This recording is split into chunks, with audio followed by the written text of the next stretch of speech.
Bom dia a todos, bom dia aos que estão chegando. A gente está aqui aguardando só um minutinho, acho que a gente vai dar uns 5 minutinhos, que é o tempo que o pessoal está chegando. Vou pedir só um pouquinho da paciência e tolerância de vocês, tá?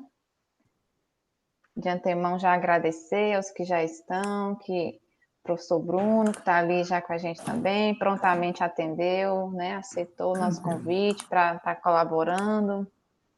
Está dialogando um pouco com a gente, compartilhando, na verdade, né, um pouco do seu conhecimento, da sua experiência, e que esse espaço hoje seja de diálogo, de um momento de trocas, né, de experiências.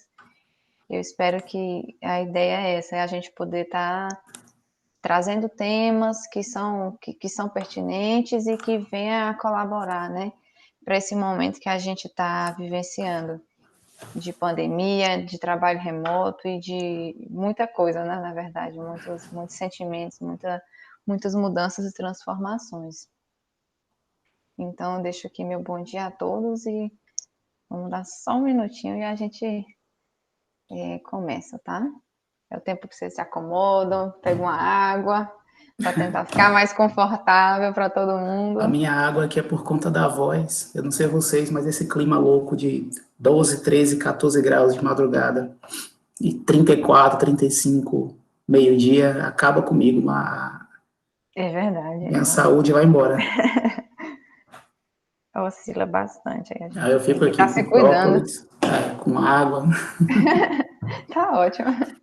Tá ótimo, então. O kit todo preparado.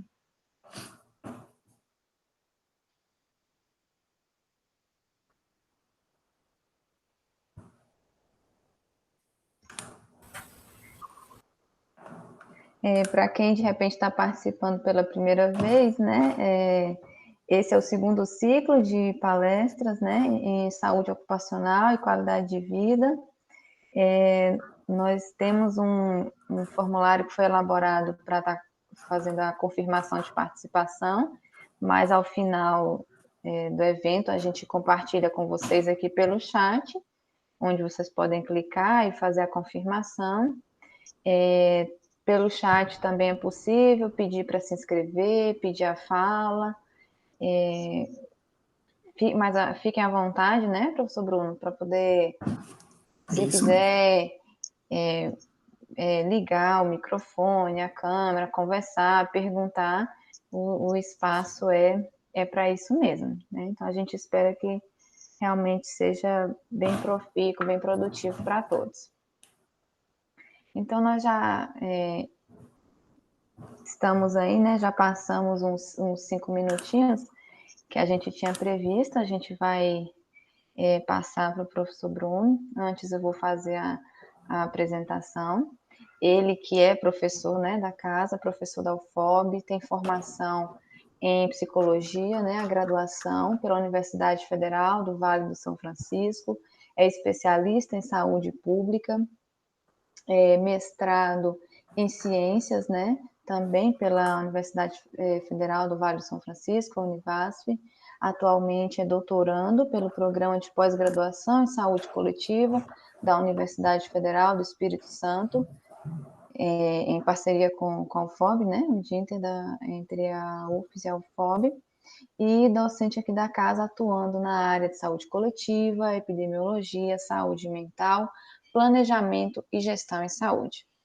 Então, com essa breve apresentação, passo para ele, para que ele também fique à vontade para se apresentar, e desejando um bom dia mais uma vez a todos, e espero que fique aqui conosco nessa e nas demais palestras que a gente vai fazer também. É isso.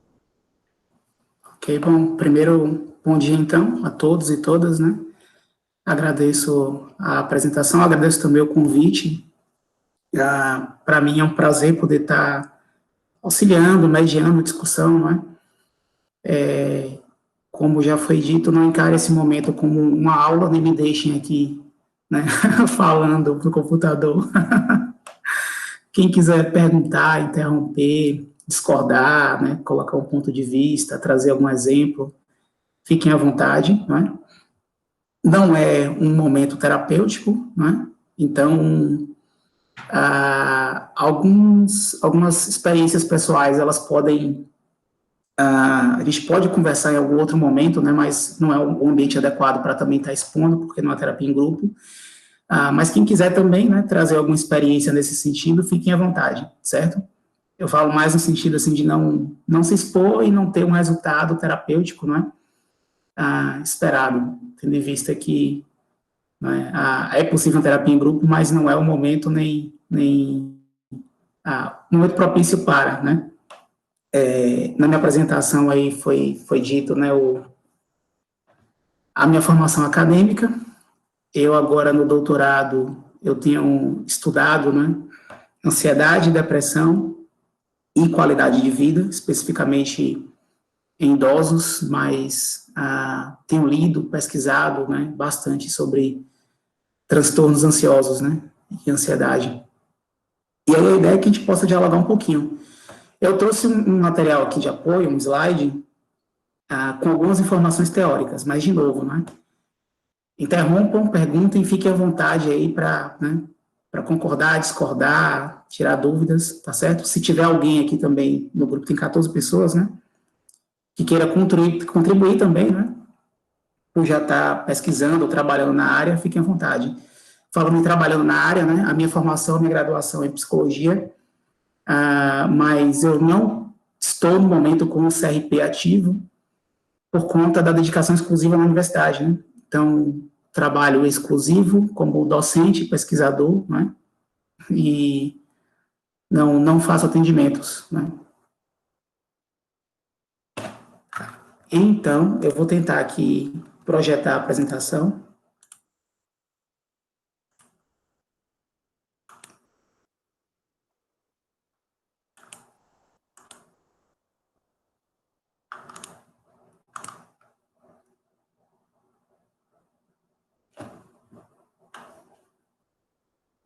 Vocês conseguem visualizar? Isso, estamos vendo sim, viu? Tá ok. Tá.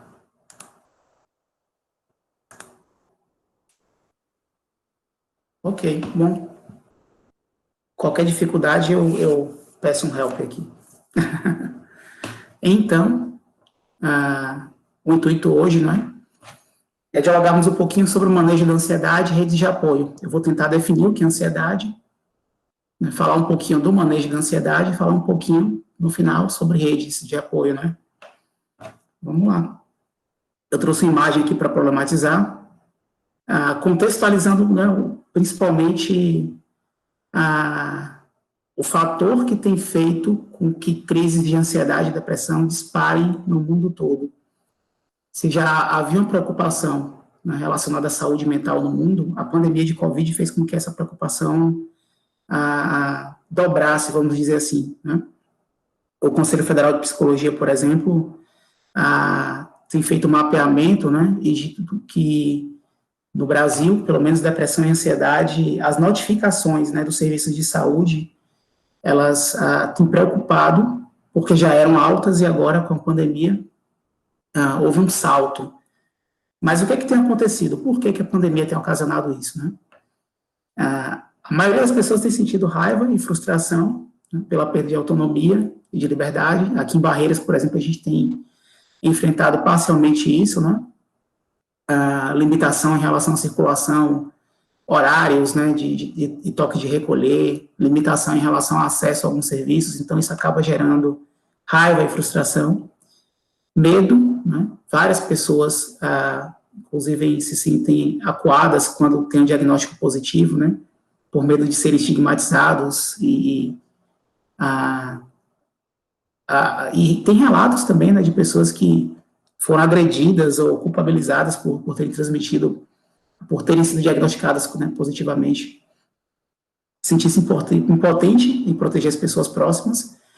Eu acho que essa é uma das maiores angústias, né, atualmente, o medo de que algum amigo, algum familiar, né, venha a contrair a doença, e a impotência de não ter o que fazer, né, basicamente torcer ou rezar, né, Então, essa preocupação com amigos e familiares, e o sofrimento também com a morte, né, e o adoecimento de amigos e familiares, né. Bom, algumas consequências emocionais aqui da pandemia também, o próprio medo de adoecer ou de morrer, né, de se contaminar. Lá no comecinho também houve medo de desabastecimento, então várias pessoas ficaram muito preocupadas em ter, inclusive, o que comer, não é? Alterações na rotina, do sono, na alimentação, né? Eu vinha comentando aqui mais cedo que se antes, né, eu conseguia acordar às 6 e me preparar para poder chegar na universidade, né, antes das 7h30 para poder dar aula, agora 9 horas da manhã eu ainda estou, né, pegando no tranco, né, para conseguir fazer o que tem que ser feito. O sono também já não é a mesma coisa, então por mais que a gente se cuide também, né, o isolamento, a quarentena, né, e a pandemia, a preocupação acaba alterando a rotina, a sono, alimentação. O isolamento e o distanciamento social tem um impacto gigante dentro da nossa saúde mental, né? Nós somos seres sociais, a gente precisa de contato, né? E esse distanciamento, né, físico, principalmente, isso tem impacto negativo, né? Conflitos interpessoais, né? Quem está isolado com familiares, né, com filhos, com companheiro ou companheira, né, tem que aprender a lidar, né, com os desafios e os defeitos, né, que é viver de forma mais intensa o tempo todo junto, né, sentimentos de desesperança, tédio, solidão, né, tédio e solidão por conta desse distanciamento, prejuízo financeiro, profissional, pessoal, e como dito, na depressão e ansiedade, né, que já eram altas e agora, então, há uma preocupação gigante em relação, né, a esses problemas. Até aqui está tranquilo? Alguém tem algum questionamento? Alguém quer fazer algum comentário? Para mim aqui está tranquilo, professor. Tá, então vamos à frente. Falando um pouquinho de ansiedade, né? Todos nós somos ansiosos em algum nível. A ansiedade, ela é um construto evolutivo, vamos dizer assim, né? Então, de todo não é algo ruim, né? Nós precisamos estar atentos ou hiperatentos em alguns momentos. Porém, para algumas pessoas, né, quando a ansiedade se torna algo frequente, ela começa a atrapalhar o andamento normal da vida. Mas, como eu disse, todos nós somos ansiosos em alguma escala, certo? Uns mais, outros menos. Por que que nós somos? Porque em alguns momentos a gente precisa agir rápido e de forma eufórica, né? Percebam que um dos sintomas clássicos, né, do transtorno generalizado de ansiedade, por exemplo, a taquicardia, né? Você sente o coração palpitando, disparando, e tremor, como se o corpo estivesse se preparando para agir rápido, né? Bom, então, evolutivamente, em algum momento isso tem alguma utilidade, né? Em situações de perigo, ou quando você se sente acuado, né? Então, o seu corpo se prepara para algo. Mas, como eu disse, também tem ansiedade patológica, né? Que tem um efeito contrário. Quando esses sintomas, eles passam a atrapalhar e paralisar a pessoa, né? Então, a pessoa não consegue executar tarefas simples do dia a dia por conta dos sintomas ansiosos. E aí, né, o que é comum dentro da ansiedade, a gente pensar em ansiedade como uma faceta apenas, vamos pensar assim, né? Existem transtornos de ansiedade, né? Se a gente for no CID, que é o Código Internacional de Doenças, a gente vai verificar que a ansiedade não, ela se subdivide, né? Mas o que no geral é comum dentro desses transtornos, né? Preocupação excessiva e constante e de difícil controle, né? É engraçado que eu vejo algumas dicas, né, para ansiedade, tentar controlar, tá? Tentar controlar é possível, né, mas não é tão simples como as pessoas pensam. Estar sempre à espera de uma catástrofe, né, ou imprevisto para poder estragar o dia, né? Então, sintomas ansiosos, a pessoa está sempre imaginando que algo ruim pode acontecer ou vai acontecer. E cada pessoa apresenta sintoma diferente, né? Por isso não é tão simples o diagnóstico. Sobre o diagnóstico, eu vejo vários.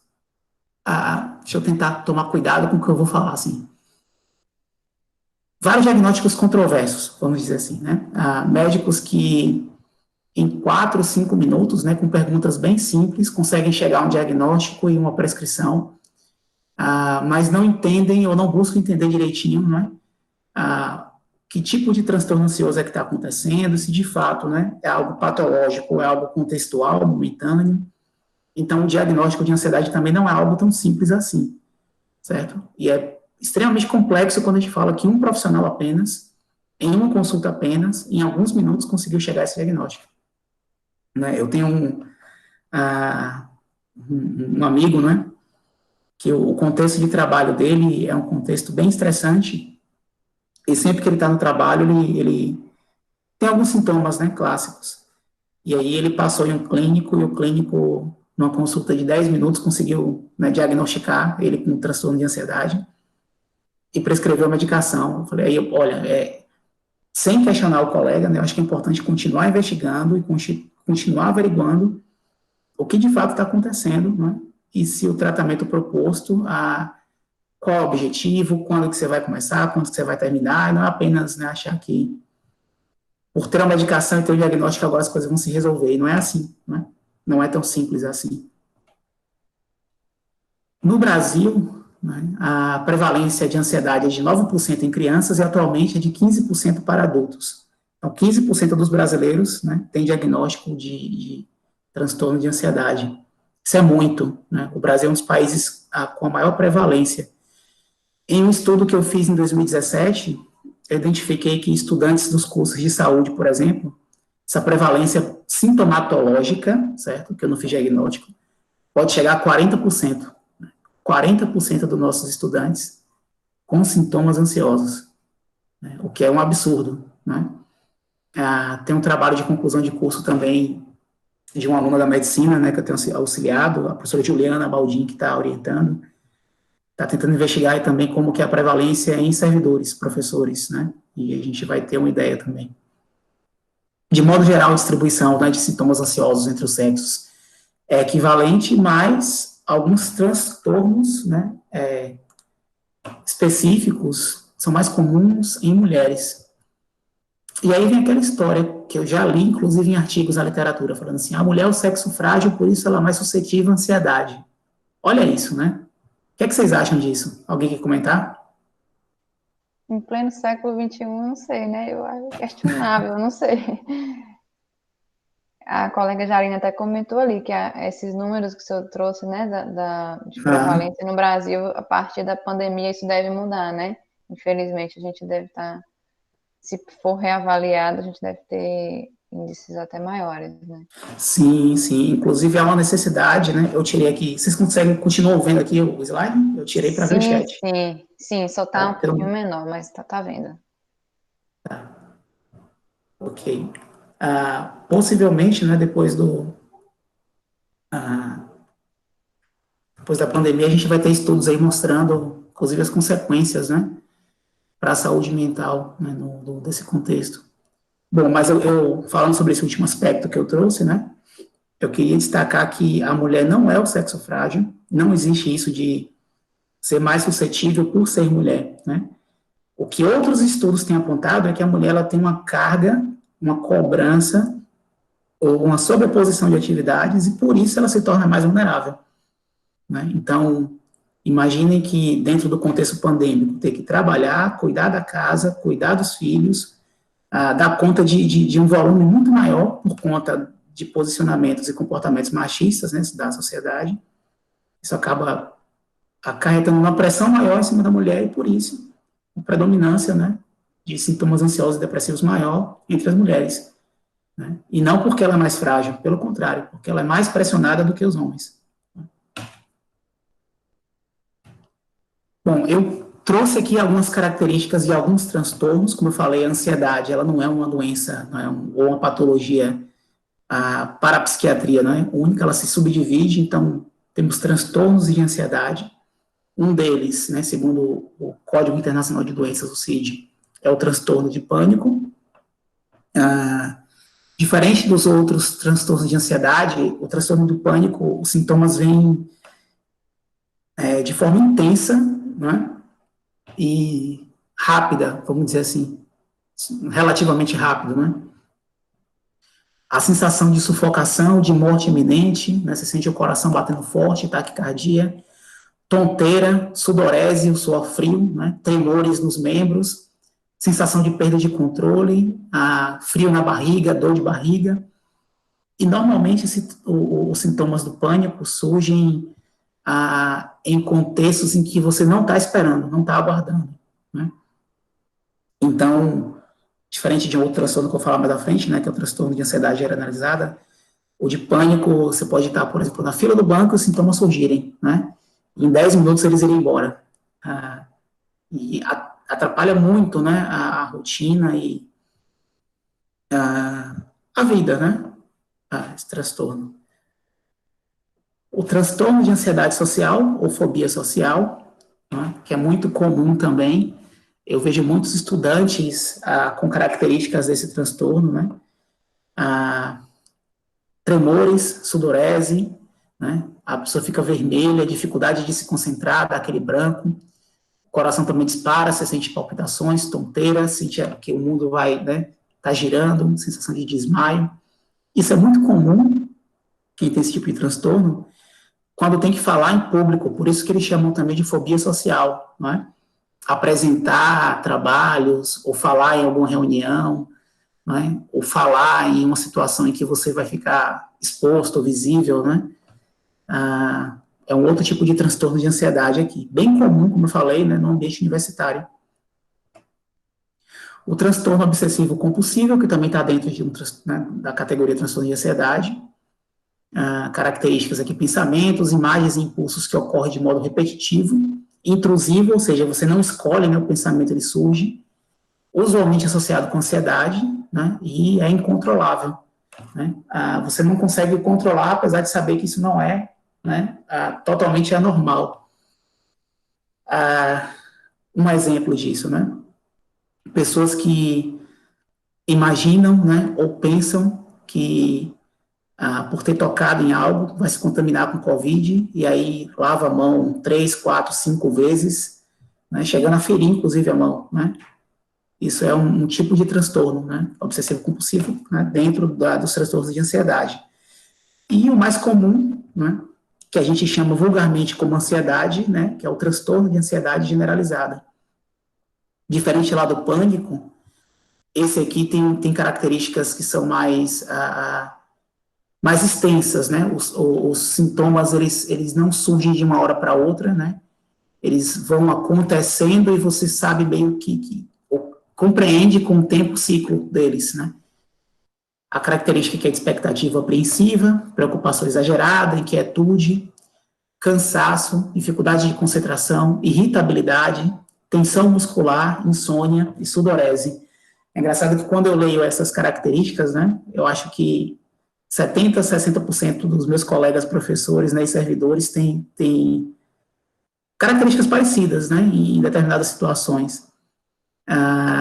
E isso mostra, veja, sintoma não quer dizer diagnóstico necessariamente, né? Talvez os sintomas deem indícios de que algo não está muito bem. Então, olha o quanto que em alguns contextos e momentos as coisas saem da linha, né? Eu, pelo menos, em final de semestre, ou em alguns contextos agora dentro da pandemia também, eu consegui ver mais da metade desses sintomas aqui acontecendo comigo, né? E compreendendo que eu precisava me cuidar mais. Né? Até aqui, né? Alguém quer fazer algum comentário, alguma pergunta? Eu Discorda de algo? já abri o microfone aqui, porque, como você está falando aí, você apresentou esses diferentes transtornos, né, dentro do, digamos assim, não sei se a palavra correta seria essa, né, do espectro da ansiedade.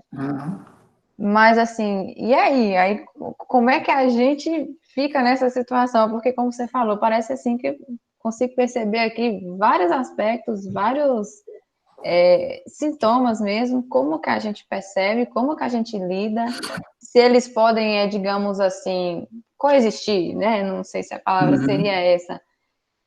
Como realmente lidar com essas questões. A outra colega está até perguntando ali, ó, e André, né? quem tem um pouco de tudo? E agora, professor? O que a gente faz? Qual é o caminho? Pois é. Eu vou falar mais à frente aqui, né? de como que a gente previne ou tenta controlar. Mas eu havia dito também que é importante a gente pensar que sintoma necessariamente não quer dizer que há um transtorno, né? Pode ser algo contextual. Mas se os sintomas eles vão aumentando ou sendo frequentes, é importante procurar ajuda, certo? Um exemplo que eu dei, né? Eu estou dentro do final de semestre, num contexto extremamente, né, de correria, de cobrança, de tentar dar conta, né? Bom, alguns sintomas vão surgir, porque eu estou submetendo minha saúde a uma tensão muito grande. Né? Mas não quer dizer porque esses sintomas estão surgindo, necessariamente eu adquirir, né, um transtorno que é constante, né, crônico, vamos dizer assim. Cansaço, né? Todo mundo se sente cansado em algum momento, né? Com tensão muscular. Então, vejam, né? Eu lembro de um professor meu de psicopatologia que dizia assim, se a gente pegar o CID-10, né, e ler sintomas, a gente consegue se identificar com grande parte de algumas patologias. Então, não entra, né, nessa, como diz os baianos, nessa noia, né, de achar de que porque tem um ou outro sintoma, né, eu tenho um transtorno. Tá, Silvana tá saindo, mas valeu pela presença, Silvana. A Ravilane aqui falou alguma coisa também. Né? Ainda bem que ter sintoma não quer dizer diagnóstico, né? Porque eu já estava me enquadrando aqui. Mas, veja, Ravilane, como eu falei, né, quando os sintomas eles são constantes, começam a atrapalhar a rotina, então a gente tem que procurar ajuda para fazer investigação mais pormenorizada, né, do que está acontecendo. Vai, vamos lá, vamos seguindo aqui à frente, que ainda tem algumas informações, e eu vou deixar um tempinho para a gente bater um papo também. Como é que eu faço, então, para tentar controlar a ansiedade? Né? Uma técnica que está bem em foco, né, que eu vou dizer, na moda, né, é o mindfulness, de controle de pensamento e de respiração. A respiração, ela está diretamente associada com sintoma ansioso. Você vê que ao ter, né, sintoma ansioso, sua respiração ela altera, né? A frequência cardíaca faz com que você respire mais rápido, inclusive no pânico, no transtorno do pânico, você trava a respiração. Então, focar em exercícios de respiração ajuda a controlar a ansiedade. Respirar ajuda a controlar o sintoma ansioso. Só isso? Exatamente. Mas não é qualquer tipo de respiração. É uma respiração concentrada. É você sentir a respiração, contar a respiração, né, sentir o corpo junto com a respiração. E não é respirar 5 vezes, não. É um exercício de respirar, certo? Combater os pensamentos.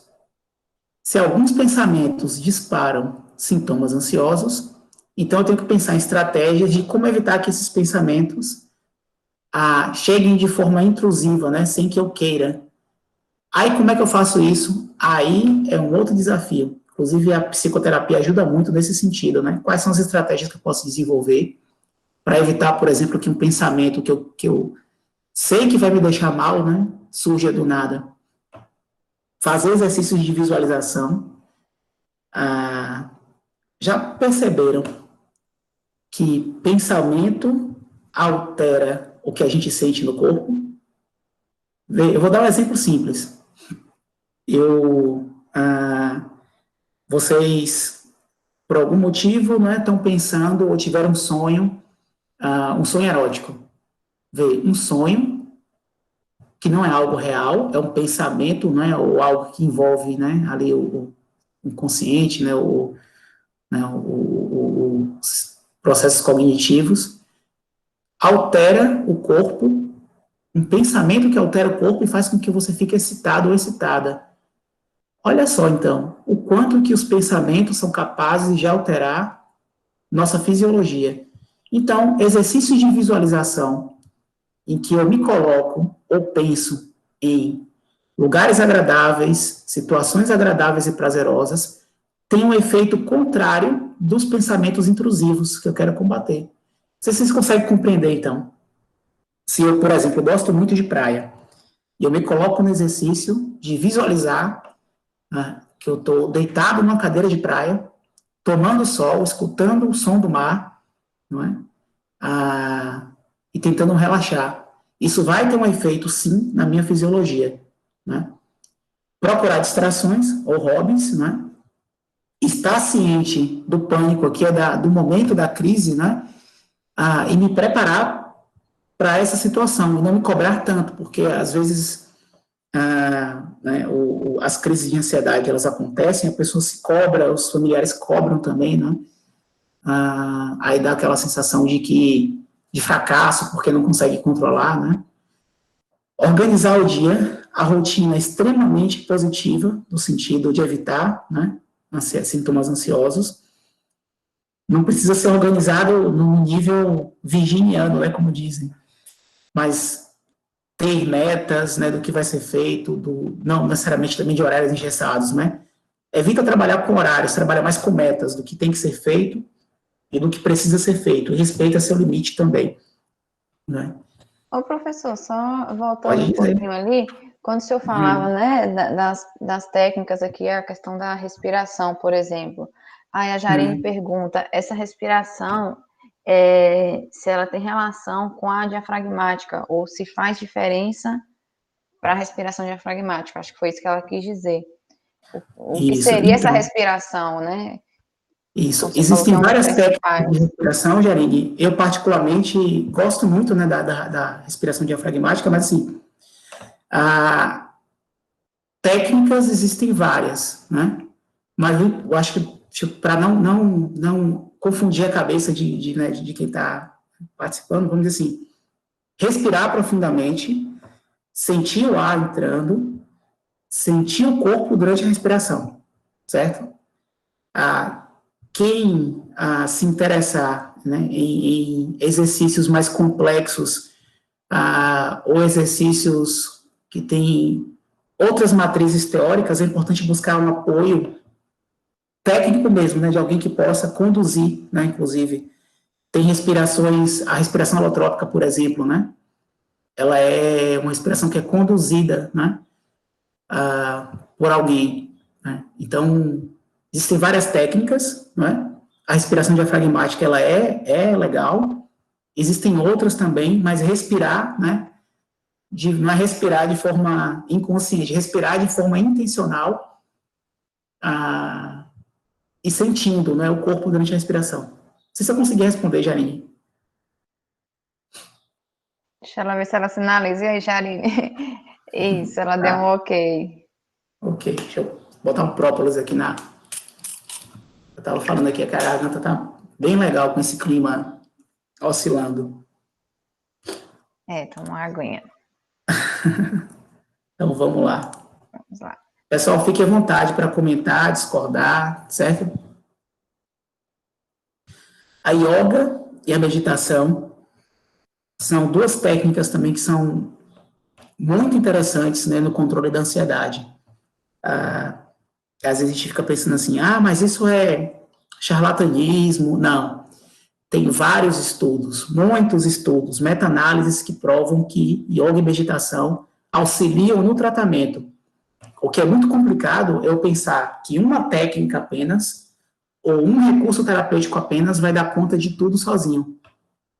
Então, talvez seja esse o problema de quem tenta meditação, querendo abandonar outras formas, né, e colocar todo o peso da responsabilidade em cima da técnica. Pensem no quanto maior o volume de práticas, né, de recursos terapêuticos, melhor. Então, yoga e meditação auxiliam no controle de ansiedade. Meditação auxilia muito no controle de pensamento e de respiração. Yoga, para quem acha que yoga é só alongamentozinho, né, eu convido a fazer uma aula experimental, e tem aulas, inclusive, mediadas agora né, pelo computador, pela internet, para vocês sentirem o nível que é, né, de esforço físico, muscular e de respiração dentro disso tudo. Né? É excelente para quem puder buscar, certo? Ô, A prática professor, de exercício físico. só um Pode falar. adendozinho. E sobre a yoga, né, a coordenadoria aqui da PROGEP, de Benefício e Qualidade de Vida, né, que é a colega Diana, ela está à frente de práticas de yoga mediadas agora, né, online, nesse período. A gente tinha iniciado e tivemos uma breve interrupção, até por conta da questão da pandemia, assim, Sim. mas estamos retomando. Então, assim, os colegas que estão aqui hoje, e que se tiverem interesse também, tá? As práticas estão retornando, então só entrar em contato com a Diana, que ela passa o link, passa as orientações, né? E está sendo às sextas-feiras. Então já fica também o convite, porque pode se estender, né? E tentar, com essa prática, tá colocando um pouquinho do que a gente está ouvindo, aprendendo aqui, e ver se contribui também para esse momento. É só isso, tá? Uhum. A Andressa aqui também falou, né, que tem aplicativos que são utilizados para meditação que podem auxiliar nesse aprendizado, exatamente, né, de forma aí bem forçada, nós tivemos que aprender a lidar, né, com esses aplicativos, mas que aprendendo a lidar, né, eles podem auxiliar sim, né, então não há mais aquela desculpa de dizer, não posso ir, né, ou fica distante, ou não quero me expor, né, tem vários aplicativos e, como eu falei, yoga e meditação aí, mediados por videoconferência, né. O Leonardo aqui, o José Leonardo tá, bom dia, tudo bom? Tá falando de um problema aqui em relação a um estudante que ele orienta, né, e que ele percebe que tem vários sintomas, e o que pode ser feito, né, para tentar ajudá-lo. Olha que complexo isso, né? Antes de comentar aqui a situação do que o Leonardo está colocando, eu vou colocar uma experiência clínica também de quando eu atendia. Sempre que alguma mulher, né, me colocava sintomas, né, ou queixas relacionadas à ansiedade, eu investigava principalmente a relação, né, com o companheiro ou companheira. E quase sempre eu identificava situações de violência. E aí, um caso específico, né, a mulher relatava insônia, tremores, taquicardia, a sensação de morte, de sufocamento. E aí, durante a investigação, né, na avaliação, ela dizia que isso acontecia muito à noite, principalmente quando ela se deitava para dormir. E aí, quando ela se deitava para dormir, ela se deitava do lado do companheiro, e eram situações antes de dormir em que ela discutia muito com ele, né? E aí os sintomas apareciam. E aí ela me pedia ajuda para resolver os sintomas. Olha só, o problema eram os sintomas atrapalhavam e deviam pressioná-la muito. Ou o problema era o contexto que gerava o sintoma. Então, como que eu trato apenas o sintoma sem pensar em mudar o contexto em que esse sujeito está? É como se, né, na física houvesse uma carga em cima de algum objeto e, em vez de tentar reduzir a carga, eu tento aumentar a força do objeto, mas a carga vai estar o tempo todo ali pressionando. E essa carga pode aumentar também. Então, isso é bem complicado, né, Leonardo? Existe, né, como eu estou falando, várias técnicas para fazer com que a pessoa compreenda o que está acontecendo, controle os sintomas, mas se empodere também, né, para tentar lidar com a situação contextual, né, com o ambiente. Eu vou comentar um pouquinho mais à frente aqui, né, principalmente da psicoterapia, né, que auxilia muito nesse processo de fazer com que você perceba o que está acontecendo, entender por que o sintoma surge, resolver o sintoma, mas também resolver esse contexto, né? Mas, né, se você percebe, por exemplo, que seu orientando ele tem sintomas, né, e que isso é preocupante, o adequado é ele procurar auxílio profissional para um diagnóstico adequado. Se for necessário, né, o profissional vai prescrever alguma medicação, no caso, se for médico, que vai ajudar a estabilizar um pouquinho. E se for um psicólogo, né, o psicólogo vai ajudar, né, junto com ele, pensar em como suprimir ou controlar os sintomas e como que ele vai tentar ajudar também aí quem está ao redor dele, né, a resolver o contexto em que isso está acontecendo. Aqui ainda, né, além da yoga, da meditação, prática de exercício físico. Olha, exercício físico, ele é recomendado e adequado para tudo, praticamente tudo, né? Principalmente em relação à saúde mental.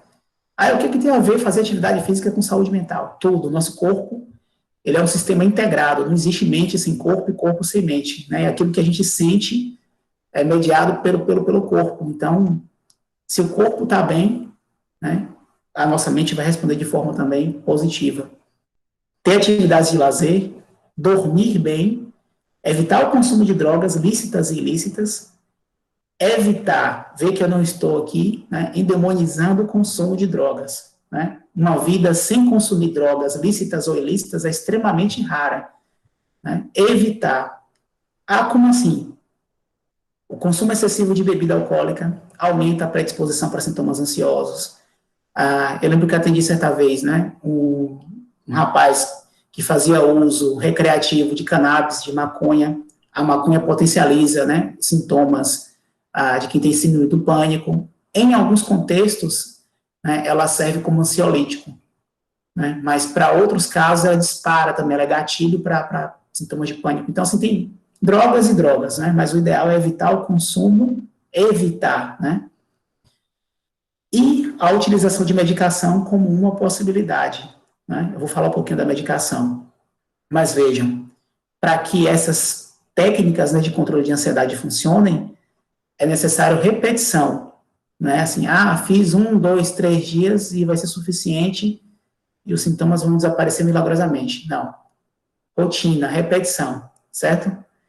Sobre a medicação, né, a gente diz que a medicação relacionada à saúde mental, né, ou os psicotrópicos, são importantes para manter-se vivo e suportar a dor. Mas seriam essas medicações felicidades em pílula, em gotas, né? Elas encobrem ou tratam o sintoma? Então, vejam, qual é a minha opinião? A medicação ela é importante dentro de um projeto de cuidado, principalmente quando eu quero estabilizar. Mas a medicação não pode ser uma bengala para que eu fique ali achando que está tudo resolvido porque estou tomando medicação. Eu vou tomar medicação até quando?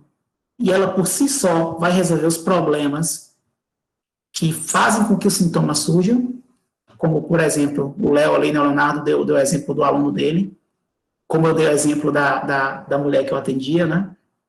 Então, a medicação atua nas pessoas individualmente. Mas e os aspectos sociais e ambientais? Eles vão ser deixados de lado, eu vou ficar só com medicação? Né? Tem uma frase aqui do Augusto Cury que eu trouxe para a gente refletir. Antidepressivos tratam a dor da depressão, mas não curam o sentimento de culpa e nem tratam a angústia da solidão. Então, a medicação é importante? É, dentro de um projeto, mas ela não pode ser o projeto de cuidado apenas a medicação. Ela não vai fazer milagre, certo? E é importante também não começar a interromper a medicação sem consultar um médico. Mas meu amigo, meu vizinho está utilizando ansiolítico, é ótimo, tem resolvido. Existem vários tipos de ansiolíticos, de antidepressivos, e todos eles têm funções específicas, efeitos colaterais específicos. Alguns são mais difíceis de você desmamar, de retirar depois de um tempo, então precisa ser feito com cuidado, certo? De forma geral, né, eu digo que os dois componentes principais do tratamento do transtorno de ansiedade, além dos que eu já comentei das técnicas, é medicamento e psicoterapia. Medicamento por conta da estabilização e psicoterapia para entender o contexto onde os sintomas aparecem, né, e como resolvê-los. Aqui tem algumas medicações, eu não sou médico, né, mas é só para vocês verem a diversidade de medicações e como que elas agem, né. Tem imipramina, que é um antidepressivo tricíclico, um antidepressivo que é utilizado para tratamento de ansiedade. A sertralina e a paroxetina, a venlafaxina, os bem comum a prazolam e clonazepam, né? E também são os mais difíceis de se retirar, né? Eu conheço pessoas que usam o clonazepam há 10 anos, né? E não conseguem, ou tem muita dificuldade de reduzir, né? A fenelzina também é muito comum, então vejam a diversidade, né, de medicações que precisam ser pensadas, né, por um médico, né, e avaliadas se de fato vale a pena, por quanto tempo e qual vai ser o objetivo, né, associado a alguma outra coisa, não pode ser apenas o tratamento, a medicação. Alguém quer comentar isso aqui? Sobre medicação? Não, eu ia fazer um comentário só no sentido assim, né? Essa questão das orientações, até medicamentosas, acho que isso vai passar muito pela questão assim do próprio tratamento e diagnósticos, né? Assim, vai requerer mesmo como é que eu vou dizer, uma prática médica, uma avaliação, assim, né, professor? E a gente que Isso. está nesse contexto de pandemia, se isso também continua se aplicando, se as orientações permanecem sendo essas mesmas, né? Como está um Exatamente. pouquinho essa questão. Isso, o que não dá é para a gente iniciar o tratamento por conta, né, sem pensar em quais são os efeitos da medicação, né, ou as consequências do uso. Né, leiam a bula do medicamento para vocês verem lá, né, o que foge do controle, né, com o uso também. Né. Toda droga tem né, seus benefícios e malefícios. Interromper de vez também, né, já vi muita gente que começa o tratamento associado com outras questões aí, por alguma crença, né, ou por qualquer outro aspecto, diz que não quer mais tomar e interrompe, né, e aí tem crise ou algum efeito que não é o adequado. Sobre a medicação, a André pergunta se o uso contínuo poderá acarretar em dependência. Assim, dependência é um termo bem forte, André, né, a gente fala que alguém depende de algo, mas o uso continuado, ele faz com que o organismo se sinta confortável, né, e seu organismo cada vez mais precise daquela substância ou de uma dose maior para se manter estável, né? Então, a medicação ela tem que ter começo, meio e fim, né? Um prazo para encerramento, né? Por mais que a gente ache que é confortável, né? A gente tem que pensar direitinho, né? Qual é o objetivo e quando que vai ser a interrupção, né? Negociar isso com o psiquiatra. Inclusive, alguns psiquiatras fazem o desmame, como eles chamam, né? Alterando dose, reduzindo, né? Ou alterando a medicação, intercalando a medicação, intercalando os dias, né? De uso, associado a outras técnicas monitoradas pelo médico também, né? Que vão substituindo a necessidade da medicação. Como eu disse, na minha percepção, a medicação é importante, principalmente para estabilizar, porque tem situações em que não dá para ficar esperando, mas ela não pode ser uma bengala, né? Bom, e o outro pilar, que eu não poderia deixar de falar, é a psicoterapia. Né? Na psicoterapia, a psicoterapia não é para louco, certo? Isso é um mito, né, criado aí por pessoas que desconhecem qual é o papel, né, do psiquiatra ou do psicólogo, né? O psicólogo, ele ajuda a compreender o que está acontecendo, né? O que é que está ocasionando essa tensão na vida da pessoa e por que ele, frequentemente, né, ele está se sentindo assim. O psicólogo, ele ajuda as pessoas a lidar, né, e pensar em estratégias de como lidar com as situações de ansiedade, né, a desenvolver ferramentas para enfrentar a ansiedade. Então, a psicoterapia é um método terapêutico, tem embasamento teórico e técnico, não é bater papo, o psicólogo não bate papo, né, utiliza de comunicação verbal e é realizada por um profissional treinado. Evitem, né, psicoterapias que são feitas por profissionais que não têm a certificação técnica. Como assim, né? Tem coaches, tem vários profissionais aí, né, que têm feito, né, ou proposto psicoterapia sem uma preparação, né? O psicólogo, ele estuda 5 anos, com técnicas específicas, ele é monitorado, né, e supervisionado por outro psicólogo também em relação ao que ele está tentando fazer, né? Então, prefiram psicoterapia com psicólogo, certo? O que faz o psicólogo? Ele escuta, apoia, cuida, traça a história dessa queixa do sintoma de ansiedade, levanta possíveis causas e contextos junto com a pessoa, porque se a vida é dela, ela que entende o que está acontecendo. Junto com a pessoa, ela desenvolve estratégias, né? Monitora e avalia a evolução ou retrocesso desses sintomas, constrói possibilidades e caminhos, né? O que pode ser feito, quais são as técnicas que vão ser utilizadas. Então, ele auxilia nesse processo. A psicoterapia, ela só funciona quando o sujeito, o paciente ou cliente, ele quer, né? Senão, não adianta. E o que é que o psicólogo não faz? O psicólogo não dá conselho, isso é diferente de aconselhamento psicológico, certo? Não lê mente, não muda a mente das pessoas, então se a pessoa não quiser mudar, né? E mudança depende de tempo, né? O psicólogo não vai mudar a mente de ninguém, não adivinha o futuro, o psicólogo não culpa, reclama, não julga, né? Se você diz que teve recaída, se você diz que está difícil, se você diz que não conseguiu, ele não vai ficar te pressionando. Né? O psicólogo não pode prometer cura, ele não pode quebrar o sigilo terapêutico, então, dentro do setting terapêutico, você pode expor, né, a sua vida em relação ao que tem causado ansiedade, como eu falei, né? São situações de violência, são conflitos de ordem financeira, sexual. Bom, então o espaço ele é protegido e o psicólogo não pode, né, quebrar esse sigilo. E o psicólogo não pode se envolver emocionalmente também com, né, o analisando o sujeito, o paciente ou o cliente. Né? Ô, professor, Então, uma pergunta.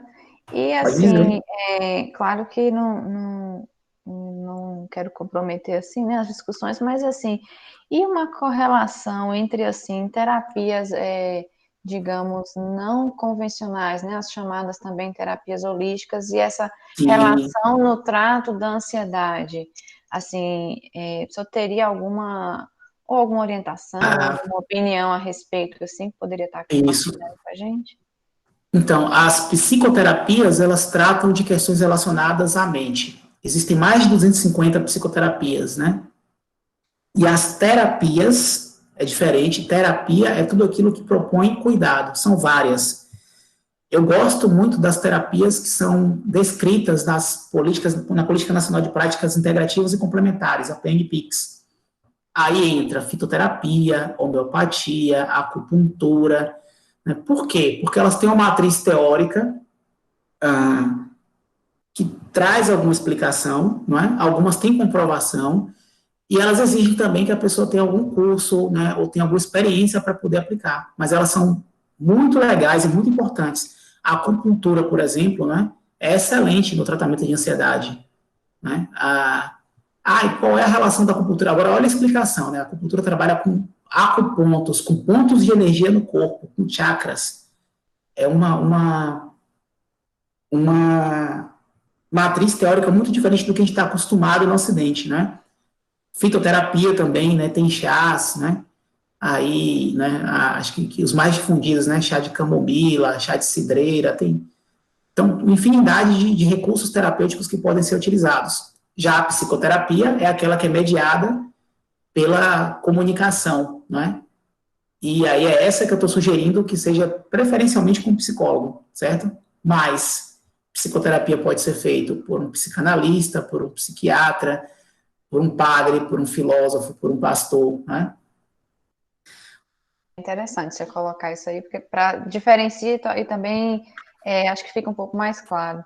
A gente tem Sim, alguns comentários aqui no chat, né? Os professores comentando que tem sido situações muito difíceis, e eu acho que eles vêm falando, sim, principalmente nesse contexto que a gente está agora, porque vem surgindo novos conflitos, ou novos temas, ou novos, digamos, até coisas, novos olhares, né? E eu acho que está uhum, tudo isso combinando para maiores pressões, o surgimento de novos sentimentos. Então, a gente pelo menos assim reconhece, né? Entende que são válidos esses comentários e ficamos atentos e também vamos colocando aqui, porque eu acho que o Bruno também tá aqui para poder contribuir bastante. Eu queria fazer sim, só um comentário, porque eu acho que a gente acabou fica à vontade. passando aqui. O professor José Leonardo, perdão, ele fez um questionamento. Eu não vou conseguir responder adequadamente, tá, professor, sobre a questão dos serviços de psicologia da UFOB para os estudantes, né?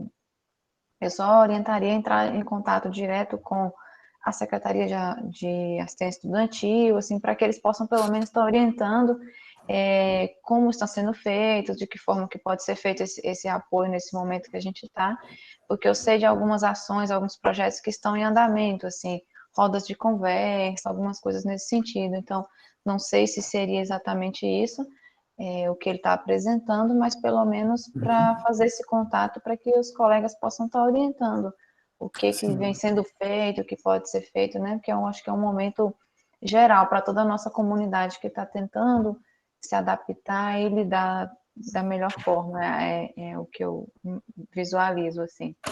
Era só esse comentáriozinho, professor. Sim. O Leonardo, José Leonardo, né? Eu acho que uma das maiores dificuldades do serviço de psicologia da UFOB, a gente tem um volume grande de pessoas que precisam, tanto discentes, docentes, servidores, né, técnicos, e uma quantidade reduzida, né, de profissionais que não conseguem fazer acompanhamentos continuados, intensos, né? Ou seja, pense aí que em modalidades psicoterapêuticas eu preciso de encontros, em algumas modalidades, né, semanais. Então, o encontro semanal com o psicólogo dá mais ou menos 1 hora de consulta. Então, eu conseguiria atender no dia 8 pessoas, né? Se eu tenho 5 dias úteis na semana, se eu fizesse só atendimento, daria em torno de 40 pessoas, atendendo cada pessoa, né, toda semana. Então, como que a gente faz, né, dentro de uma universidade que tem aí, né, sei lá quantos professores, uma comunidade acadêmica de 3.500 pessoas, não é? Para que a gente não precise ficar necessariamente atuando na remediação dos sintomas, né? Como que a gente pode propor ou pensar em estratégias saudáveis, né? A gente precisa repensar nossas relações com colegas, com os discentes, com o trabalho, os espaços em que a gente convive, né, se são espaços saudáveis, fisicamente, socialmente falando, como que o trabalho afeta também, né, nossa saúde mental, né, porque, como diz um amigo meu também, né, do CCBS, vai chegar um momento em que a gente vai precisar de um psicólogo para cada um, né, servidores ou estudantes, e não vai dar conta do que está acontecendo. Mas é importante, sim, né, a gente ter e fortalecer a equipe de saúde mental, né, e a assistência, diante do que vocês estão colocando aí, né, das dificuldades, inclusive dos problemas que são trazidos, né, pelos discentes, para que a gente dê conta também. Né, a Lúcia está colocando aqui que são situações difíceis para os docentes, né? O Leandro está falando aqui na situação de pandemia, os professores precisam de encontros, precisam ser ouvidos, liberar essa carga, com certeza, Leandro. Né? Com certeza. A gente precisa falar sobre o que está sentindo, né? Precisa conversar, né? Precisa ser escutado, né? Precisa falar sobre as nossas angústias. A André está falando que os planos de saúde não aceitam, né? E isso, infelizmente, também, os planos, quando aceitam, são 2, 3 encontros, o que não dá para absolutamente nada, André, né? Com 3 encontros na psicoterapia, a gente desenvolve o acordo e estabelece a relação terapêutica, né? Tem psicoterapia que dura 1 ano, 2 anos, né? Então, como é que você vai resolver ou tentar ajudar uma questão que vem perdurando aí há anos com 2, 3 encontros? Qual é a palavra mágica que o psicólogo tem para resolver, né? Em 2 encontros, 3 encontros de 1 hora, né? Não dá, né? E os planos de saúde não cobrem. No particular, a gente tem psicólogos aí cobrando entre 100 a 500 reais, a depender, né, do psicólogo, do tipo de abordagem que ele faça, né? E psiquiatria, a gente tem aí psiquiatras que cobram de 250 a 500 reais também cada consulta, né? O que, né, para os padrões brasileiros, é muito alto, né? Não é todo mundo que consegue, né, manter isso, né, e investir esse dinheiro num cuidado continuado. A Isso, a colega Jarine está Jarine, falando comigo.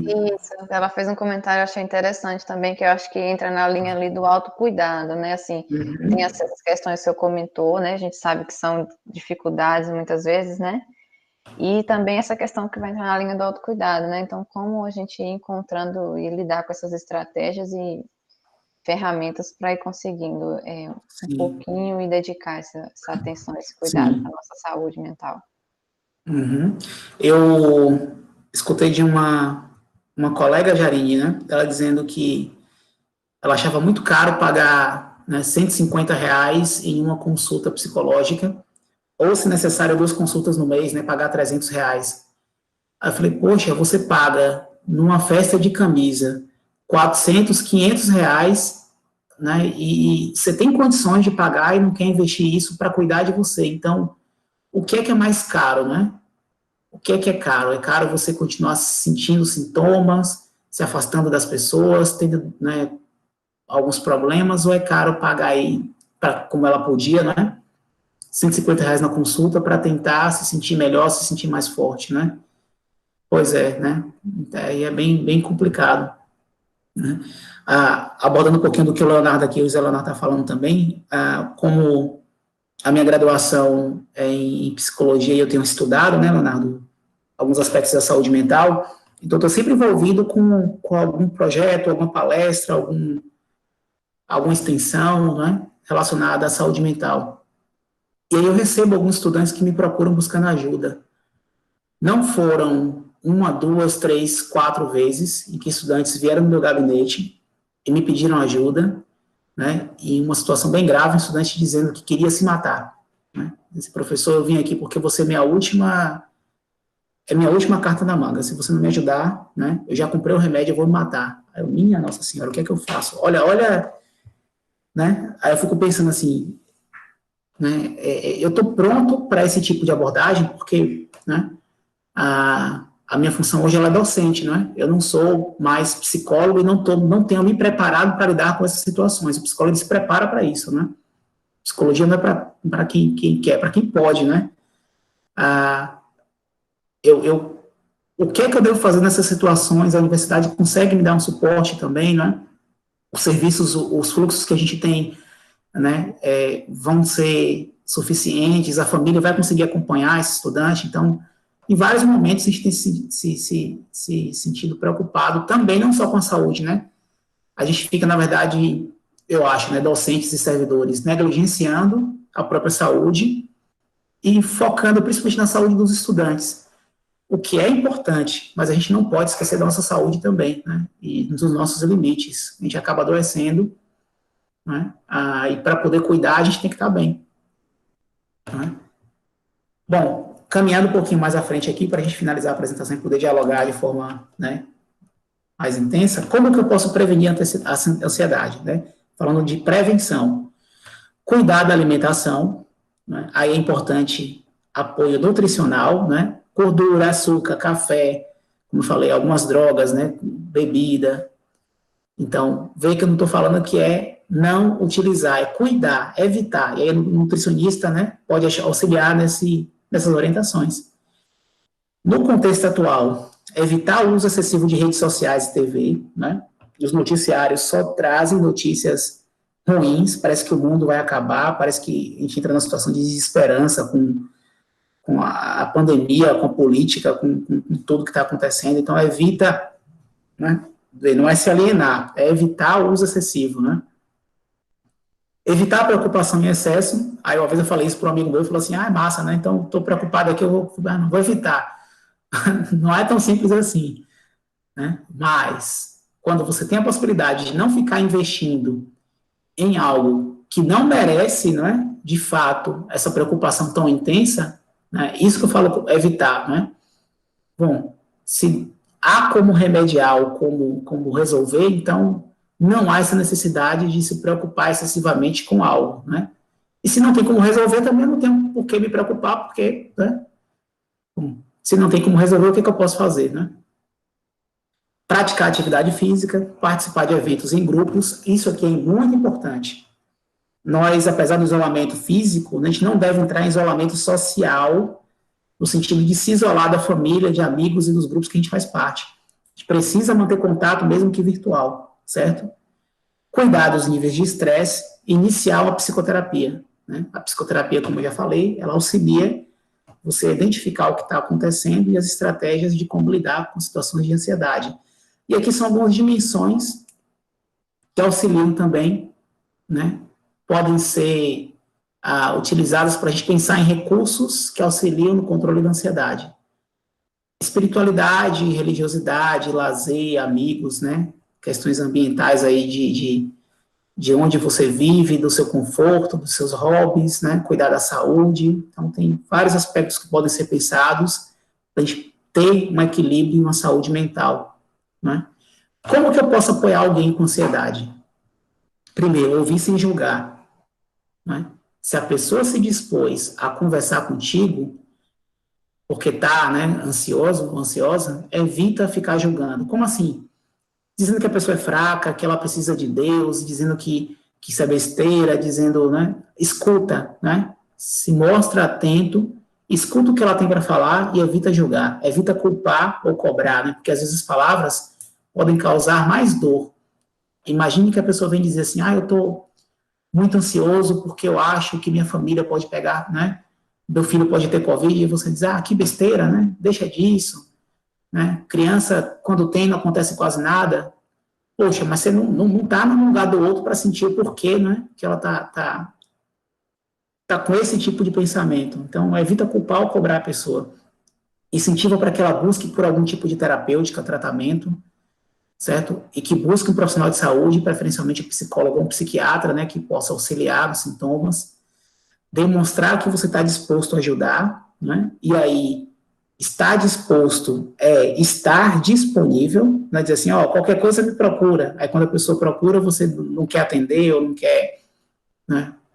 Ou não está forte o suficiente para ajudar, né? E se for numa situação de crise, né? Permanecer presente, numa distância confortável e, assim que possível, buscar, né, assistência médica, no caso de crise de ansiedade, certo? Aqui, onde que eu posso procurar ajuda, né? A unidade básica de saúde, né? Todas as unidades básicas, os profissionais, eles devem ou deveriam estar, né, preparados para fazer a escuta e um acolhimento. Nas unidades também, algumas, né, tem atendimento psicológico através do NASF, né, que o psicólogo ou assistente social ou outro profissional vai conseguir escutar e dar algum tipo de suporte. A gente tem psicólogos e psiquiatras nas policlínicas, no caso aqui de Barreiras, né? No Leonide Aires, né? A gente tem por encaminhamento da unidade básica de saúde, só que são poucos para muitas pessoas que precisam, então o acesso também é bem difícil. Temos o Centro de Atenção Psicossocial, ou CAPS, que não é hospital psiquiátrico nem manicômio, certo? É um centro mesmo, e ele é de livre acesso. Então, se você tem uma situação recorrente de ansiedade, né, em situações de cronificação, o CAPS ele pode te auxiliar com atendimento psiquiátrico, psicológico e medicação, acesso gratuito, tudo pelo SUS. Gratuito não, acesso público, né? No caso de crise de ansiedade, a gente tem a UPA, que funciona 24 horas, ou as UPAs, né, também que é de livre acesso. A UPA, normalmente, eles medicam, aí você estabiliza e retorna para casa. Né? Em situações de crise persistente, em algumas situações eles utilizam leitos psiquiátricos, né, do hospital, mas isso em último caso. Né? O SAMU também pode ser acionado no caso de crise, né, para estabilização. A gente tem canais virtuais de ajuda, né, e vários profissionais têm disponibilizado contato, né, para escuta, acolhimento, orientações. Quem pode pagar também, né, apoio particular. Certo? Então, é importante buscar psicoterapia, buscar, né, apoio psiquiátrico, dentro daquilo que você consegue, né, tanto no público quanto no privado. Na UFOB, nós temos a assistência lá estudantil com o atendimento que é mais voltado para o estudante, certo? E mais no sentido psicopedagógico também, mas tem algumas atividades em grupos que estão acontecendo. Temos o professor Alexandre Riscala, que disponibilizava, não sei se o fluxo ainda está acontecendo, né? Atendimento psiquiátrico também via encaminhamento, né, da assistência. Né? E, periodicamente, a gente tem alguns eventos, né, que têm acontecido, né? Promovido aí tanto pela pró-reitoria, quanto por alguns professores, quanto por grupos, ligas de estudantes voltados à saúde mental. Então, é importante estar também atento a essas possibilidades aí e oportunidades, né? Bom, aqui tem algumas referências que eu utilizei, mas eu queria também escutar vocês, né? Para não ficar no monólogo aqui, porque tem quase uma hora falando. Queria escutá-los. Eu tenho, não sei se é bem um questionamento, mas minha fala seria no sentido, quando a gente abordou o tema da saúde mental, né, no evento anterior, no primeiro ciclo de palestras, a gente falou muito nesse momento desse contexto de pandemia e trabalho remoto que a gente está, a gente falou muito em ressignificar, sabe? Em trabalhar a questão da ressignificação e com isso buscando novas formas, né, de lidar com vários aspectos que a gente está passando. E aí, professor, é uma coisa que eu fico observando e questionando assim a mim mesma no sentido assim, o local em que nós estamos hoje, eu digo no meio desse contexto maior, tá? Não falo em aspecto físico, né? De que maneira lidar, ou sentimentos assim de inadequação, eu digo no sentido assim, ainda estamos em pandemia, aí a gente tem oscilado muito nessa questão de maior ou menor isolamento, distanciamento, a gente permanece com o trabalho remoto por entender que ele ainda é necessário, né, para preservar a saúde física e tal, mesmo que tenha vários agravos, né, para a parte de saúde mental também, a gente sabe disso, esses aspectos. Então, assim, como a gente se situar um pouco, né, e efetivamente, assim, efetivamente redes, né, como lidar, que tipo de apoios, que tipo de maneira, assim, de conseguir lidar administrando, digamos assim, todas essas intempéries e essas relações e essas dificuldades. Não sei se eu me fiz compreender, porque até para mim é difícil de elaborar essa ideia aqui. Sim. Antes de eu comentar, eu queria escutar as estratégias que vocês têm tentado em relação ao que foi dito aí, né? Não existe uma receita mágica, né, ou uma fórmula, né, que seja universal para que a gente consiga lidar, né? Cada um vai desenvolvendo algumas estratégias. Lógico que tem algumas dicas e padrões, mas as estratégias variam muito de pessoa para pessoa, de contexto para contexto, né? Eu queria escutá-los também, o que vocês têm tentado aí em relação ao que foi comentado.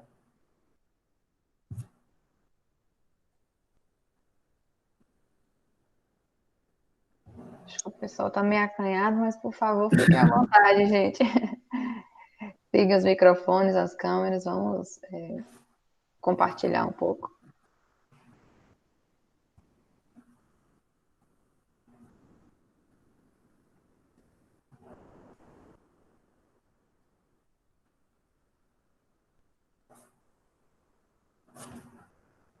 Nada?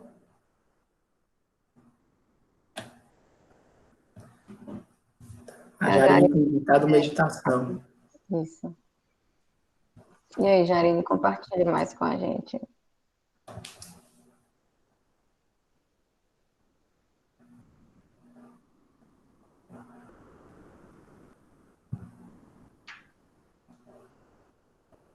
A meditação, como a gente comentou, né, ela auxilia muito no controle, né, de pensamentos, de respiração.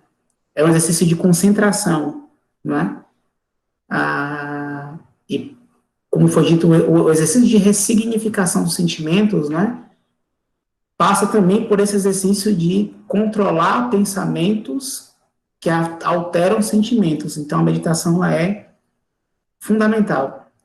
A palavra ressignificar, né? Ressignificar por conta do contexto. Eu faço um paralelo de ressignificar com se adaptar e ter novos sentidos em relação àquela realidade. O tempo todo a gente está tentando fazer isso, né?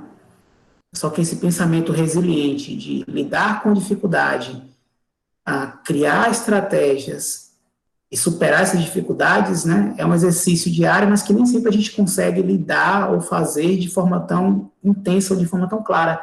Tem momentos em que a gente se sente mais fraco, ou se sente com mais medo, ou se sente mais acanhado. E por isso que é importante se conhecer dentro desse processo, né? Conhecer como que eu penso, como que eu sinto, ou que estratégias me deixam mais fortes, ou que pensamentos e que estratégias não funcionam, né? Para que no final esses recursos terapêuticos que eu escolha, né? Os caminhos que eu traço, né? Consigam de fato me ajudar. E não criar uma expectativa com um resultado que não seja, né, positivo, e aí vem aquela desesperança de que nada dá certo, né? Por exemplo, deixa eu tentar colocar um exemplo meu, então, né? Antes de ler aqui o que a Ravelane comentou. Eu sempre gostei muito de rotina, né? De ter uma agenda toda certinha em relação ao que tem que ser feito. E aí, com a pandemia, eu não consigo mais fazer isso. Porque eu estou dentro de casa, porque eu tenho que ajudar em alguns, né? Ajudar não. Eu tenho que fazer, né? Atividades domésticas, né? Aí eu tenho que me reprogramar, às vezes as coisas não saem no horário que eu programei, né? Então, olha como é difícil. Mas dentro desse processo todo, né, a gente vai aprendendo a lidar com a situação, né? Eu vou me reconstruindo e ressignificando de forma resiliente, né, o que eu sinto em relação a esses processos. Eu não devo me cobrar, né, ou me achar improdutivo, tomando como parâmetro um outro contexto, uma outra vida, quando eu estava dentro do meu gabinete, planejando minha aula, né, fazendo minhas atividades e levando em conta meu trabalho lá no doutorado. Não, agora eu estou em outro contexto, uma outra realidade. E é assim que eu tenho tentado pensar, e é assim que eu tenho tentado construir, né? Criar o meu parâmetro e, ao máximo, tentar não ficar estagnado, achando que também que eu não consigo ou que eu não devo, né? Então, é um exercício diário, né? A Mônica tem falado aqui, a Ravilane, né? Acredito que dar um tempo em eletrônicos, redes sociais, tem me ajudado a desacelerar. Isso é muito importante, Ravilane, né? Como eu falei, as redes sociais hoje, elas aproximam, mas elas também causam um estranhamento e uns conflitos ou uma propagação de ódio tão grande, não é? Ou às vezes você se compara porque vê pessoas postando uma realidade que necessariamente não é aquela realidade que ela está vivendo, mas ela quer mostrar, e você acha que você não está bem, ou que não consegue, ou que está pior, não é? Então, não é não utilizar, mas evitar ou diminuir o tempo, né? Investe seu tempo em outro tipo de atividades que vão te ajudar a construir, né, ou te fortalecer, né? Ainda fico muito tempo online por conta do trabalho remoto, eu também, né, as reuniões são todas remotas, né, mas estou me permitindo delimitar tempo de conexão virtual, sem sentir culpa, ok, né? Aí a Mônica fala também, lutar sempre e constantemente contra os sentimentos não prejudica também. Às vezes não é preciso deixar o sentimento fluir, ainda que seja um mau sentimento. Com certeza, Mônica, né? Não há como ser feliz o tempo todo, né? Felicidade constante, ela é utópica, né? A gente tem que aprender a lidar também com nossos medos e com o sofrimento. Não tem como superar o sofrimento se a gente não encarar e não vivenciar ele, não é? Então não tem como buscar, não é, a fórmula da felicidade, como eu comentei em um slide, né? Tem gente que não quer sofrer e se apega à medicação, como se a medicação fosse uma bengala, né? Ou a felicidade em gotas, né? E não é desse jeito, né? A gente precisa também deixar de se cobrar, né? E entender que a gente tem sofrimento, que a gente também tem raiva, né? Isso faz parte, né? O que não pode deixar que esses sentimentos dominem e se sobressaiam em relação aos outros sentimentos que são positivos, certo? Como o luto, por exemplo. Perder alguém e não se sentir, né, triste, talvez seja algo, inclusive, patológico, né? Como que você vivencia o luto, ou supera o luto? Vivenciando ele, né? O luto você só consegue ressignificar a partir do momento que você entende o sofrimento, e que vive o sofrimento e começa a pensar as estratégias ali. Então não tem como superar o luto sem viver o luto. É mais ou menos isso que a Mônica está dizendo aqui, né? E a Patrícia comenta também, eu tenho sentido vários desses sintomas de ansiedade apresentados pelo professor Bruno. Tendo lidar com isso, fazendo atividades físicas, um horário que eu acho que tem menos pessoas na rua, ou de manhã cedinho ou à noite, tirar umas horinhas, né, para fazer um artesanato, cuidar das plantas do quintal, atividades que eu gosto muito, né, isso, então, dentro da rotina que a Patrícia tem colocado, né, ou incluído atividades que são prazerosas, que fazem com que ela se concentre, né, legal, né, e tomando cuidado também, como ela disse aqui, né, para sair na rua, para fazer caminhada nos horários que tem poucas pessoas, né. Aqui onde eu moro, tem gente que parece que se reúne no horário de caminhada, que é 6 horas da tarde, né, aí vai todo mundo em grupo, né, alguns sem máscara, porque diz que atrapalha, então tomar todo cuidado também com essas questões, né. E a Cláudia dizendo, eu tive um transtorno de ansiedade no início da pandemia, me recusei a tomar medicação por medo da dependência. Meu tratamento durante esse período foi conversa, terapia com o profissional médico, foi eficiente. Ok, né, então para a Cláudia, né, a terapia e a conversa entre aspas, né, foi suficiente. Mas em situações de crise, Cláudia, né, com apoio, né, do profissional, é possível também pensar num suporte medicamentoso, né? Como eu disse, o medicamento não deve endemonizar o medicamento, né? O medicamento, ele dentro da proposta terapêutica, ele pode auxiliar, mas ele tem que ter começo, meio e fim. A gente não pode achar que ele é, né, a resposta e que vai resolver os problemas. Aí aqui tem a Patrícia falando também, tentando não ficar muito ouvindo jornal e notícias ruins, né? Ouvir mais a monja Coen, olha aí, né? O budismo é bem interessante também, né? A monja tem várias palavras tão interessantes, né? Eu acho que a gente tem que buscar não só as informações em relação ao que tem acontecido no mundo, mas informações também que nos façam nos sentir acolhidos e esperançosos, né? E tem gente que gosta de escutar o Padre Fábio, né? A monja Coen, né? Bom, tem várias pessoas aí que conseguem trazer palavras de suporte e de apoio, né? Aí o professor André Leandro aqui, né? O André, amigo meu.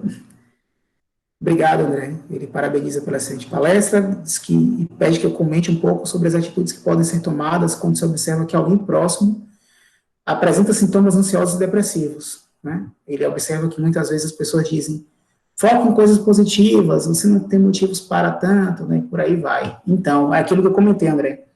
Evitar ao máximo estar julgando, né? Às vezes a gente acaba prejudicando, querendo ajudar. Se mostra disponível, tenta dialogar, dentro do diálogo, né? Tenta demonstrar o quanto que é importante. Uma estratégia que eu gosto muito, quando eu falo assim para a pessoa, olha, o que é que você tem sentido? Eu me sinto tal, eu fico assim, eu fico com medo, e eu escuto, né? Tá, e quando isso acontece, o que é que você tem tentado? Eu tenho tentado tomar um chá, eu tento sair, eu tento conversar, isso tem funcionado? Não, às vezes funciona, às vezes não funciona, e eu fico pior, fico me culpando. O que é que a gente pode tentar fazer? Olha como eu fico tentando abordar, né? O que é que a gente pode tentar fazer? Eu não sei, acho que eu vou procurar um medicamento, eu vou na igreja, né? E se a gente tentasse apoio psicológico, você já tentou? Então, tenta fazer com que a pessoa reflita, né? E por si, sem que seja uma ameaça, né? Ou algo de alguém de fora tentando controlar, para que a pessoa consiga construir, né, os seus recursos e buscar ajuda. Né? Essa é uma forma que eu acho que é adequada, fazer com que a pessoa reflita. Agora, quando você vê que ela está numa situação de crise intensa, talvez você pode ser um pouquinho mais direto, né? Falar, olha, a gente precisa de apoio, vamos tentar, né? Eu vou junto contigo, esse é outro aspecto importante, né? Eu posso ir junto contigo, né? Eu lembro de um colega, né, que morria de medo, né? Sei lá por quê, de ir no psiquiatra, colega docente. E eu me coloquei disponível, então, bora, eu vou junto contigo, né? Eu vou estar lá junto, né? Eu já fui, inclusive, também nesse psiquiatra, por isso que eu estou recomendando, né?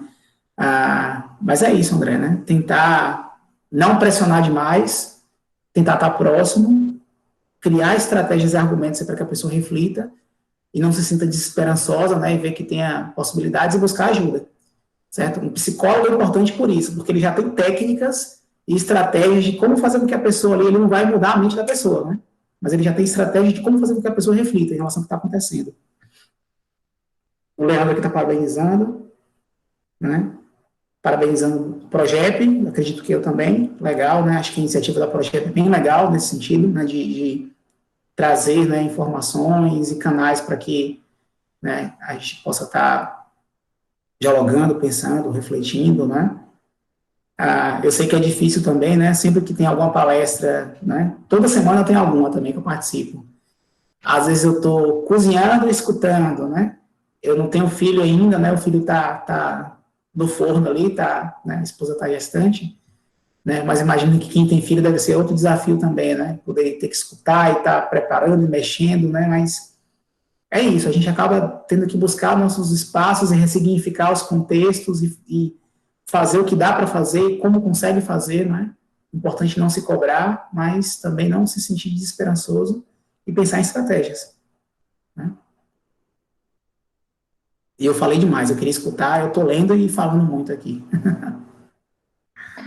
Interessante, professor, realmente. E aí, um pouquinho da fala de cada um dos colegas eu me vejo assim, tipo, eu já tento, eu já tentei a questão é, de meditar, de fazer um pouco de exercício, de cozinhar, de organizar coisa, de fazer estratégia com as crianças, assim, né? Porque no meu caso eu tenho filhos, tenho 2 filhos. Quando tem evento aqui na UFAB, eu me tranco dentro do quarto, o marido fica ali fora, eu digo, se vira como se for aí. Então, assim, só que às vezes é isso, né? Às vezes algumas ferramentas elas acontecem melhor, dão mais certo, outras nem tanto. E ainda, pelo menos para mim tem sido assim, eu ainda fico com esse sentimento um pouco de inadequação, assim. Já me peguei pensando, por exemplo, em situações, meu Deus, será que eu vou voltar ao normal? Porque parece que a gente está ansioso o tempo todo, a gente está, digamos que é como se a gente estivesse um pouco em guerra, assim, porque você não consegue esquecer que a Covid existe, por exemplo, porque a gente ainda está em pandemia, a gente não consegue relaxar, porque você tem que higienizar tudo o tempo todo, o seu trabalho está sendo remoto porque tem algo que te impede de fazer de outra forma.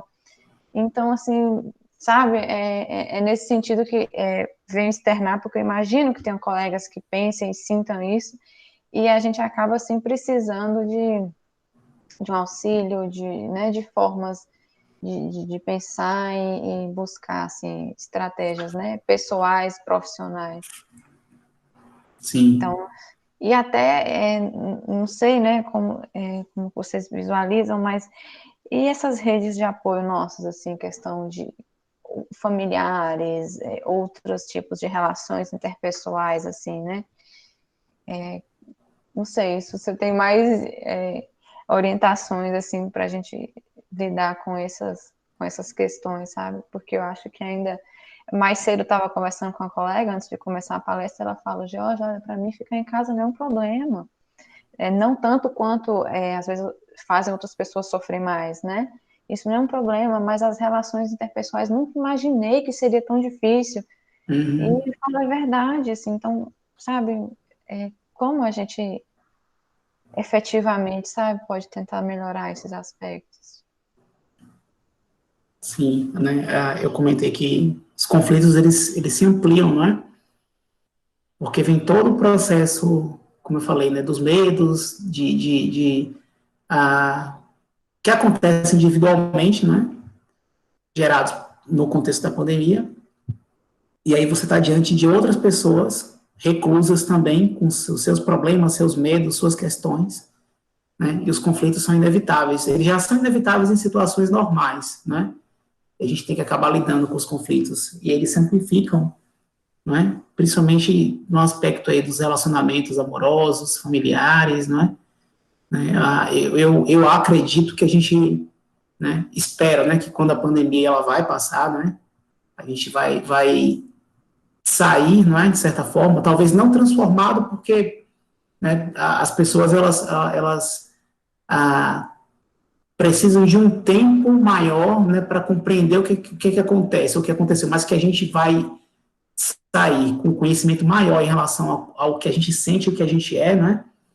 Com certeza, né, pelo menos, eu tenho me descoberto, né? Eu sempre fui muito de abraçar, de falar com todo mundo de forma muito próxima, então, para mim, é muito angustiante, né?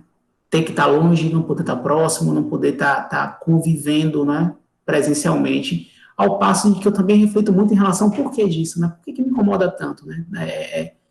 Por que eu preciso tanto disso também, né? Até onde que isso é interessante e quando que isso vai voltar a ser possível, né? Quando estiver presencialmente, né? Ou que tipo de risco, né? De agora em diante eu vou, né? Esse tipo de comportamento de estar abraçando, pegando na mão, beijando, né? Como que isso vai ser encarado de agora em diante, né? Então, as relações, elas têm se transformado, né? Tem eu comentei, né, que nós somos seres sociais. Tem uma historinha que eu escutei durante a minha graduação que eu sempre repito, né? Quando a gente fala em autoconhecimento. Imagine que eu quero me autoconhecer.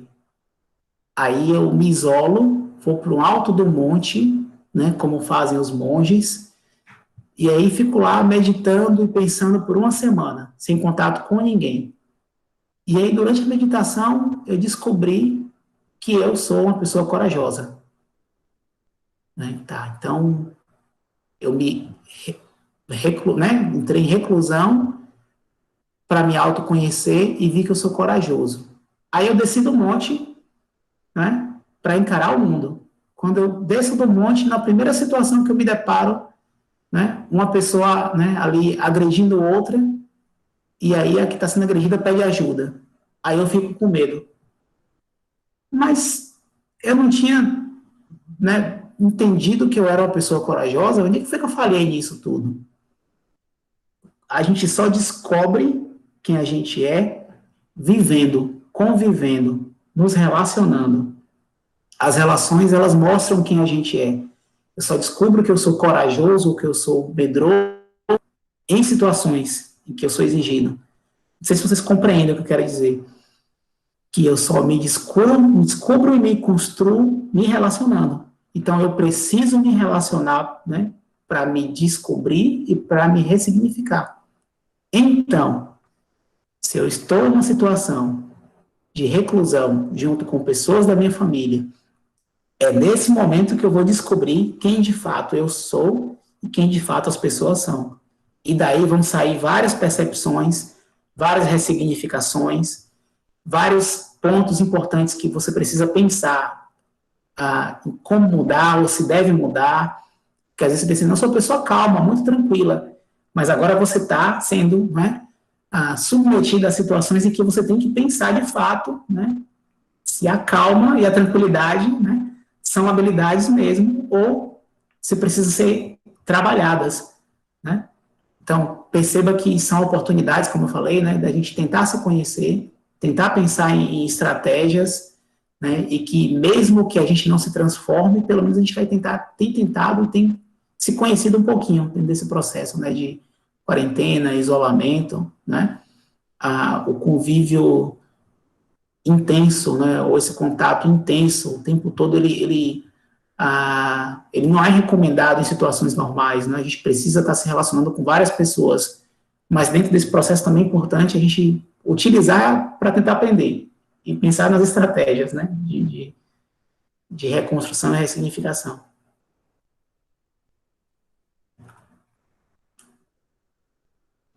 É isso aí. É difícil, na verdade, né? É difícil, mas eu acho que é um trabalho interno e constante. E eu gostei do exemplo da história que você falou, porque a gente fica com essa sensação mesmo, né? Eu preciso evoluir, mas essa evolução, ela é um passinho de cada vez. Até por mais que às vezes pareça um pouco clichê ou até piegas falar, mas são processos internos, né? E as relações que perpassa por isso, né? Um amadurecimento assim constante. E com relação aos colegas, que fiquem à vontade, quem quer fazer mais considerações.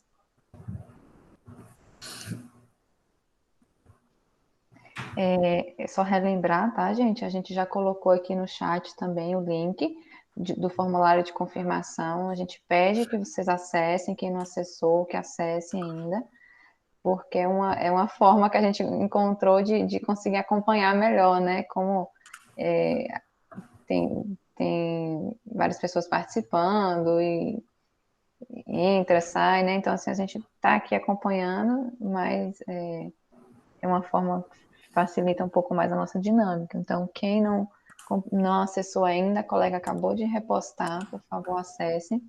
Não deixem de participar, tá? Nós temos mais 3 encontros, né? Que vão abordar outros temas também muito, muito importantes para a gente nesse momento, né? A ideia foi tentar discutir mais questões, abordar mais temas que possam vir a contribuir para esse momento. E também estamos atentos e pensando, assim, em novas ações que a gente pode estar fazendo e contribuindo, né? Até o professor Leandro pediu, por favor, precisamos de mais. A gente realmente reconhece que muito mais ações são necessárias e a gente pelo menos está com esse olhar atento para tentar. Já temos uma data do próxima palestra, quem será o próximo palestrante, o próximo tema? A próxima palestra é no dia 26, também às 9, tá? A gente manteve os mesmos horários. Vamos falar de cuidados de saúde, comorbidades, professora Elizabeth Barros, aqui da UFOB também. Então, ela vai tentar orientar e desmistificar um pouquinho também dessas questões, a gente ouve falar muito agora, né? Então, vai trazer essas discussões à tona. Vamos falar também sobre práticas terapêuticas seguras, que será no dia 31. Professor Wagner, a gente está contando com muitos parceiros aqui da casa mesmo, e isso é muito importante, porque a gente sabe que temos especialistas assim muito capazes, pessoas muito competentes para contribuir. E ele também vai estar orientando nesses aspectos de cuidados de saúde, que tipos de até nessa parte, né, professor, medicamentosa, então, assim, cuidados e atenções. E ainda vamos falar sobre cuidados com o sono, com a professora Lívia, ela que é especialista nessa área também, eu acho que é um aspecto, assim, extremamente importante, acho que muita gente vem tendo o sono afetado, né, inclusive um dos itens, né, digamos, um dos sintomas, né, comuns nessa área da ansiedade. E então a gente conseguiu reunir 4 grandes temas, 4 profissionais muito competentes para estar contribuindo conosco. Então não deixem de participar, convidem os colegas. Fica aqui esse finalzinho aqui aberto, professor, se quiser fazer mais algumas considerações. Desde já agradecer a participação de cada um e do Bruno especialmente por estar aqui conosco nesse momento. Eu parabenizo também, né, a equipe pela iniciativa, né, por mais que a gente tenha 15, 20 pessoas participando, né, dentro do universo aí grande de servidores, né, mas a gente tem que compreender também, como eu disse, né, as limitações de cada um dentro do que né, cada um está podendo fazer, podendo buscar, né, e quanto mais a gente oferta propostas de cuidado, né, contextos de cuidado, melhor, né, porque a gente vai, em um momento alguém pode participar, em outro momento, em outra palestra, alguém, né, também acessa e tem uma informação, bom, agradecer a atenção de todo mundo, né, que esteve aqui agora pela manhã, investiu o tempinho, né, que pôde participar aqui, comentar, fazer perguntas, colocar um pouquinho da experiência própria também, não é? Dizer que nós estamos, né, num momento bem difícil, mas que esse momento ele deve passar, né, e vai passar, e a gente tem que aproveitar, como eu estava comentando na última fala, né, para tentar, mesmo diante das dificuldades, tentar se entender, tentar se compreender, tentar não perder as esperanças, né, ninguém está sozinho, né? Talvez algumas pessoas estejam em situação de maior vulnerabilidade, então se você tem um pouquinho mais de força e de informação, tenta se mostrar disponível para quem está precisando, acionar o fluxo ou a rede aí de suporte, de apoio que você tem, que você conhece, e buscar ajuda quando for preciso também, certo? Nesse sentido também eu fico disponível para quem quiser mais informações, quem quiser material, né, quem quiser ler algum artigo, alguma coisa relacionada ao tema. Como eu comentei, eu não faço, né, nem devo, nem posso fazer psicoterapia, né, mas eu também tenho alguns colegas que eu posso estar recomendando, né, ou indicando, não um nome específico, alguns, aí a pessoa escolhe, né, e faz o levantamento, né, de qual modalidade psicoterapêutica é mais interessante. E é isso, eu vou deixar meu e-mail aqui no chat. E agradeço a atenção, agradeço o convite, né? Foi um momento, pelo menos para mim, foi excelente. Espero ter atingido a expectativa de vocês. Obrigada, gente. Fazer só um esclarecimento, assim, a gente está contando com o apoio da DIRCOM para a divulgação. Esse evento especificamente, como ele recaiu bem quando iniciou o período eleitoral, então a comunicação teve que passar por alterações. Então a gente não pôde divulgar os nomes dos palestrantes, por exemplo, né? São algumas regrinhas vinculadas ali à lei eleitoral que a gente realmente teve que reformular. Mas a comunicação está sendo através dos e-mails institucionais. Acredito que vão ser repostados nas redes sociais da UFOB, e qualquer coisa, nós ali da Projeto também vamos tentar ajudar, reencaminhar, entendeu? A gente vai estar fazendo essa força, esse trabalho de formiguinha para tentar chegar ao máximo de colegas possível. E é isso, obrigada a cada um de vocês, gente. Desejo um bom início de semana e contamos com vocês nos próximos eventos, tá bom? Obrigadão mesmo. Obrigado a todos também. Até mais. Tchau, professor. Tchau, E tchau. com relação aos certificados, a gente vai formular e encaminhar para vocês através dos e-mails que foram informados. Tá bom, gente? Muito obrigada Ok. mais uma vez. Bom dia. Bom dia.